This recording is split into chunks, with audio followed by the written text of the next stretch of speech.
안녕하십니까. 마태복음 성경 공부 개론을 시작하겠습니다.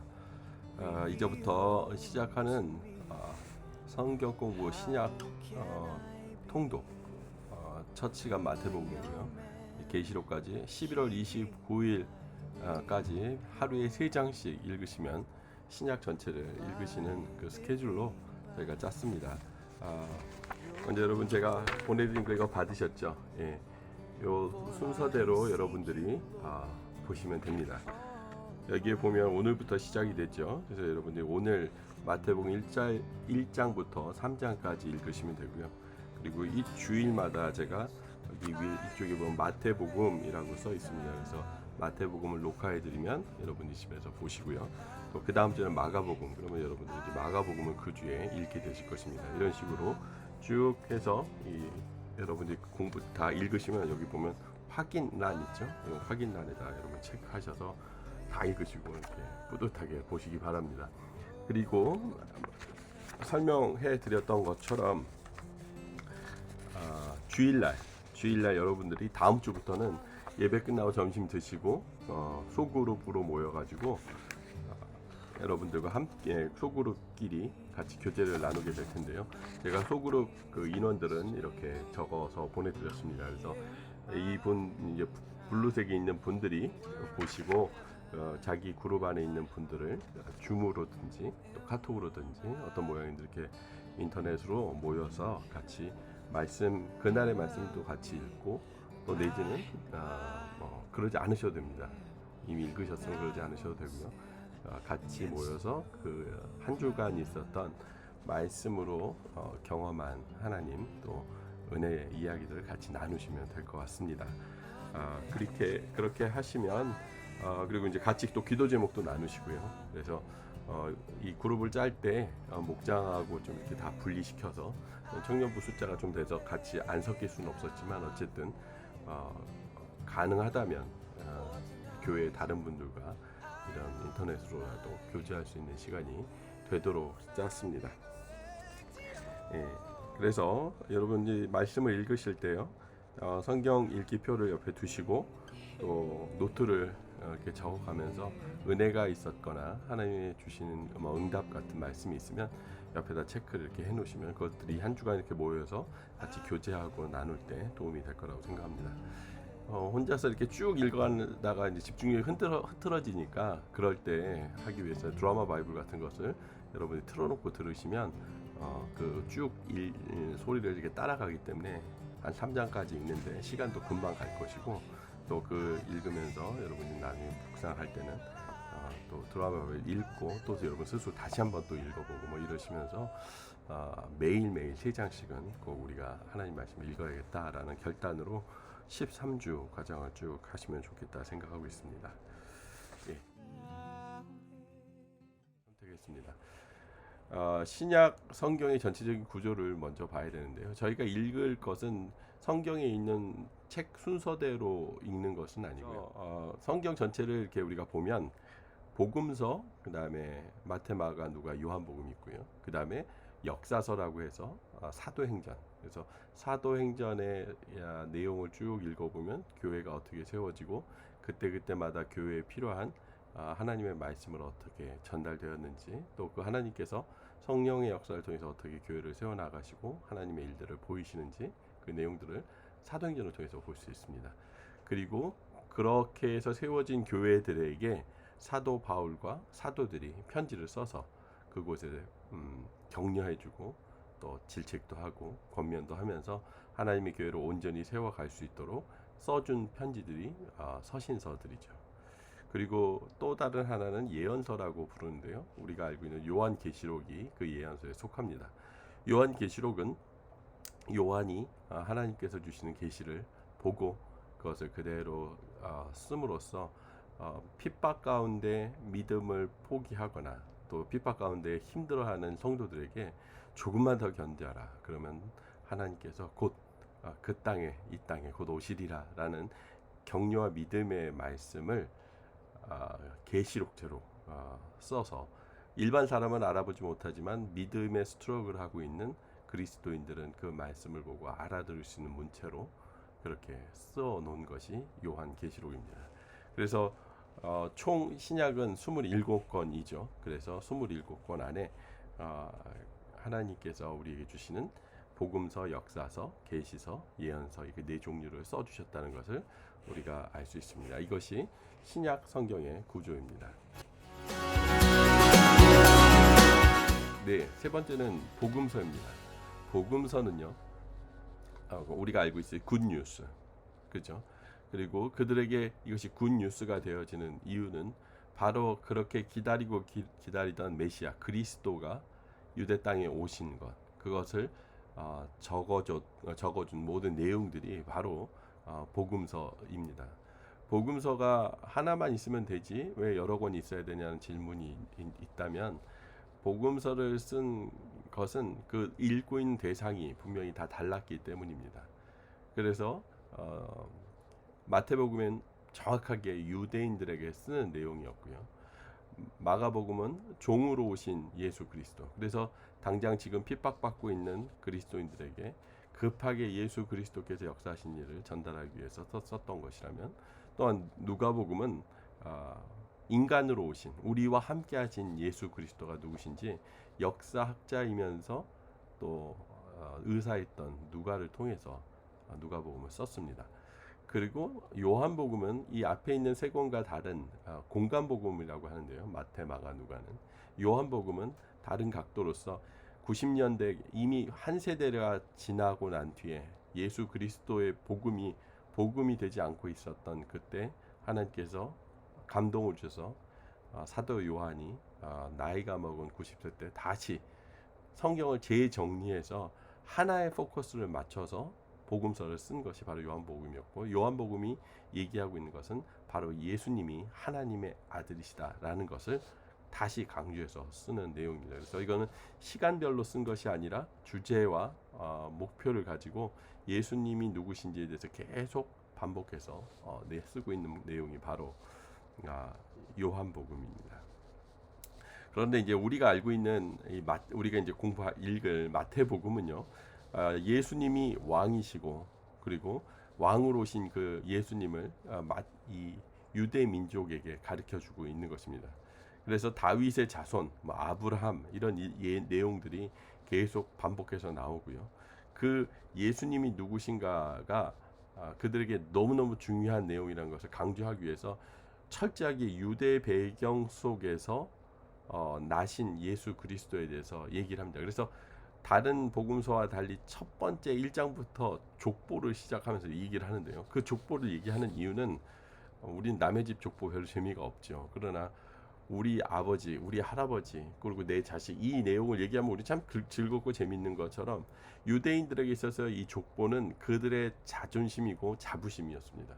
그래서 아브라함부터 시작해서 예수 그리스도까지의 그 내용이 나올 때 그들은 그 이름을 한 사람 한 사람 다 알고 있는 것처럼, 그래서 그들의 족보는 결국 다시 예수 그리스도가 누구신지를 설명하기 위해서 아주 철저하게 14대 14대를 써서 예수님에까지 온 이 족보를 설명하고 있습니다.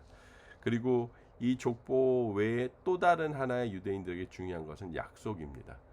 그러니까 구약에 있는 하나님의 말씀이 예수 그리스도를 가리키고 있다는 것을 얘기하기 위해서는 하나님께서 구약에서 하셨던 많은 말씀을 예수 그리스도께서 이루어내셨다라는 하나님의 약속이 이루어졌다라는 것을 증명했어야 됩니다. 그래서 순서로 보면 마태복음이 사실 먼저 쓰여졌습니다. 마가복음이 먼저 쓰여졌습니다. 마가의 복음을 보고 마태가 참고해서 그 내용을 일부 수렴해서 유대인들에게 쓴 복음서를 썼는데요.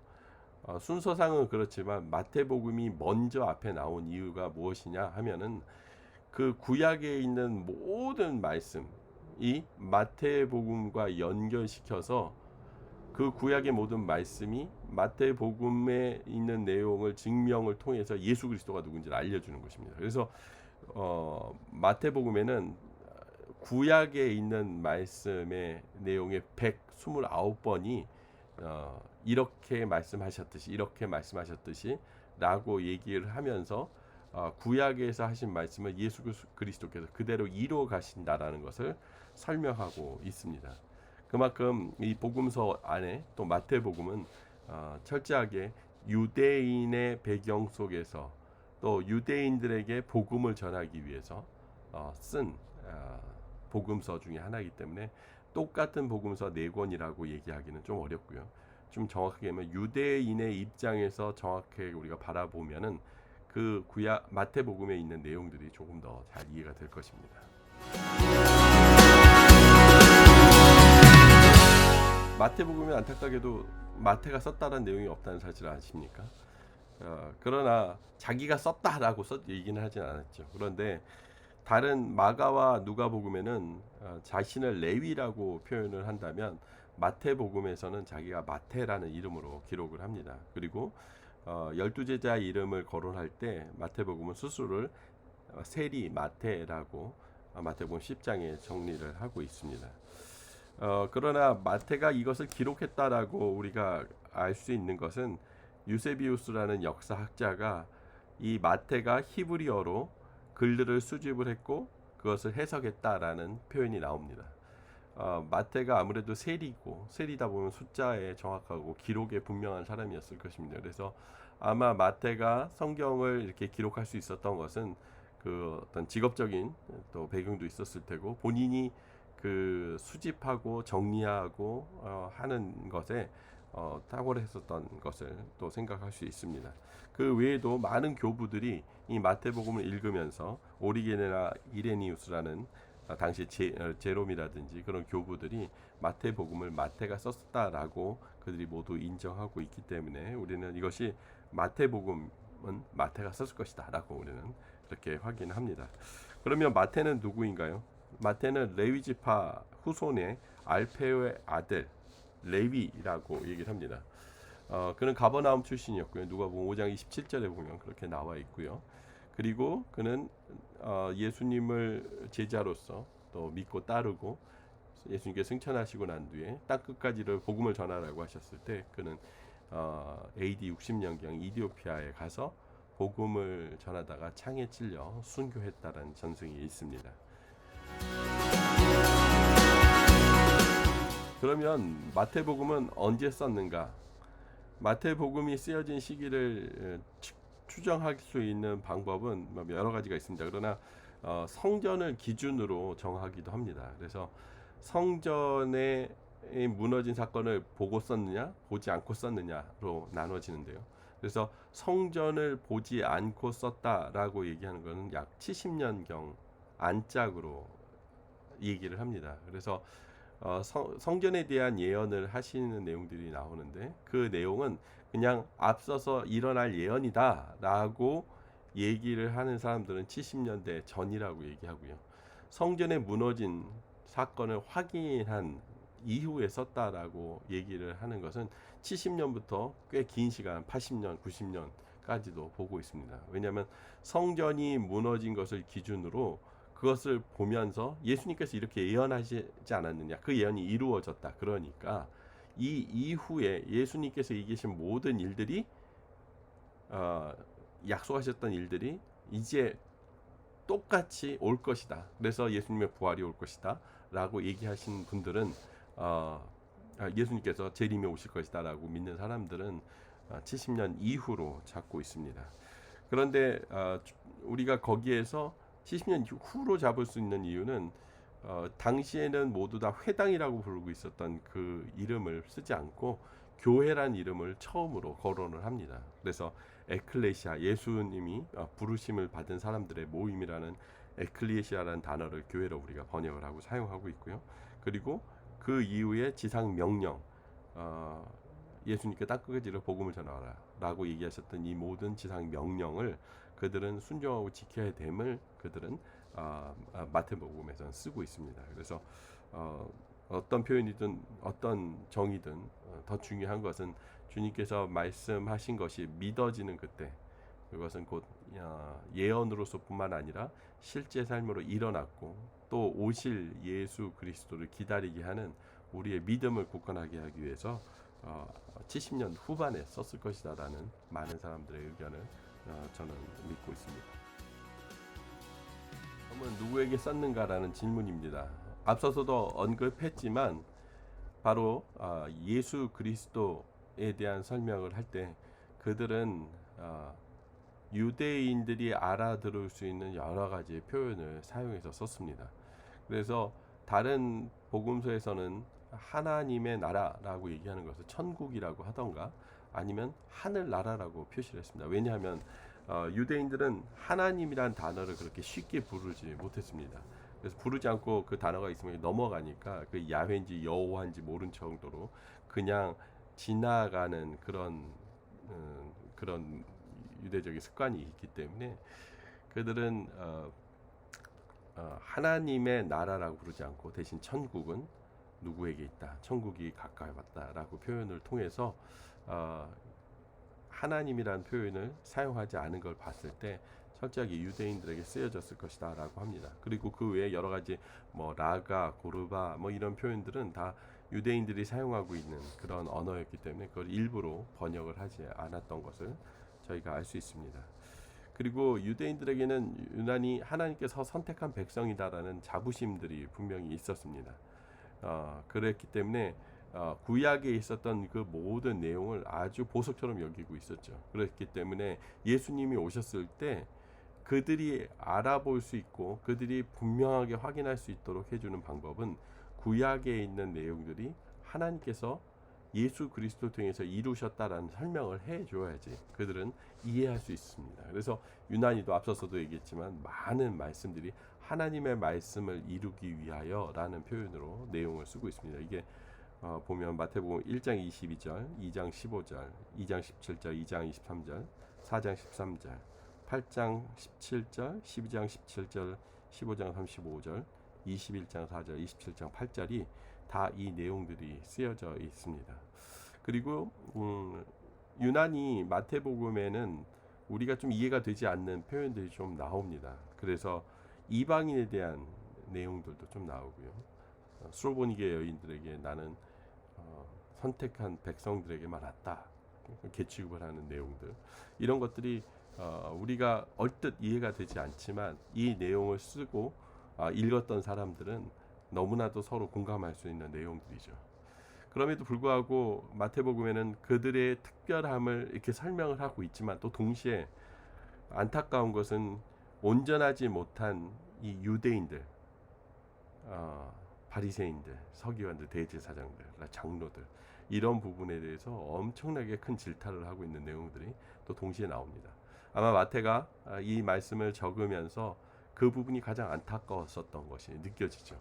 그래서 온전히 먼저 된 자가 나중되고 나중된 자가 먼저 된다라고 얘기할 때 이 먼저 된 자는 결국 유대인들을 얘기하고 나중된 자는 이방인인데 결국 이 이방인들이 그 예수 그리스도를 믿음으로 이 전 세계 복음을 전파되는 그런 내용을 바라보면서 아마 많이 안타까워했었던 것이 느껴지고 결국 그 내용을 그렇게 적음으로 인해서 어떻게 해서든지 유대인들이 회개하고 돌아오기를 바라는 마태의 말씀, 마태의 성경의 말씀들이 느껴지고 있습니다. 다음은 마태복음이 어디에서 쓰여졌을까라는 내용입니다. 마태복음이 헬라어로 기록되어져 있죠. 그래서 아마도 이방인 땅에서 이방 지역에서 썼을 것이다라고 생각하고 있습니다. 아마 예루살렘에 쓰여졌었다면 아람어를 훨씬 더 많이 사용했을 텐데 헬라어를 썼던 것을 볼 때 이방 지역에 쓰여졌을 것이다라고 생각합니다. 그래서 가장 이방인과 또 유대인들이 가장 많이 공존하고 있었던 그 선교의 중심적인, 그러니까 바나바와 또 사도 바울이 교회를 세웠던 그 수리아 안디옥 지역 그 곳에서 아마 썼을 것이다라고 얘기를 하고 있고요. AD 110년에 마태복음을 저술한 마태의 내용을 얘기를 하면서 이그나티우스라는 안디옥 사람이 그 표현을 하고 있습니다. 그래서 아마 쓰여진 지역은 수리아 안디옥이다라고 얘기하고 있습니다. 그래서 여러분 이렇게 보시면 네, 여기가 갈릴리 지역이죠. 요 위에가 수리아고요. 수리아 위에 이 안디옥 이곳이 예수님께서 마태복음을 쓴 마태의 저작한 장소가 아닐까 그렇게 생각하고 있습니다.